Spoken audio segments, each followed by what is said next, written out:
Hi hello, വീട്ടിൽ bread വാങ്ങിച്ചാൽ ഒന്നുകിൽ ബ്രെഡ് സാൻഡ്വിച്ച് അല്ലെങ്കിൽ ബ്രെഡ് ടോസ്റ്റ്. ഇത് കഴിച്ച് കുട്ടികളും മടുത്തിട്ടുണ്ടായിരിക്കും, ഉണ്ടാക്കി കൊടുത്ത് നമ്മളും മടുത്ത് കാണും.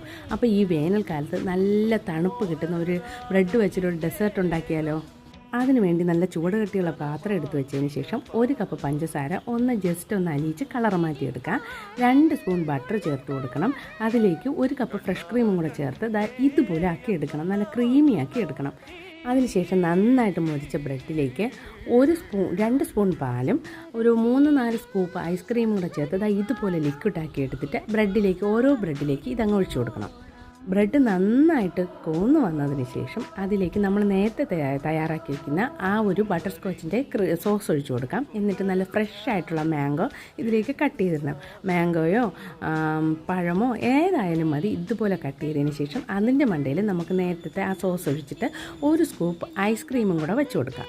ഉണ്ടാക്കി ഫ്രിഡ്ജിൽ വെച്ചതിന് ശേഷം 1 മണിക്കൂർ കഴിഞ്ഞെടുത്ത് കഴിക്കുമ്പോൾ ഈ ബ്രെഡൊക്കെ നന്നായിട്ട് അലിഞ്ഞിരിക്കും. നല്ല ബ്രെഡൊക്കെ നല്ല ആ പാലിൽ കിടന്ന് നന്നായിട്ട് പോകുന്നുണ്ടായിരിക്കും. നല്ല ടേസ്റ്റാണ്. ഇതൊന്ന് വീട്ടിൽ ട്രൈ ചെയ്ത് നോക്കണം. അപ്പോൾ ഇന്നത്തെ വീഡിയോ ഇത്രയേ ഉള്ളൂ. Tata, bye bye, see U.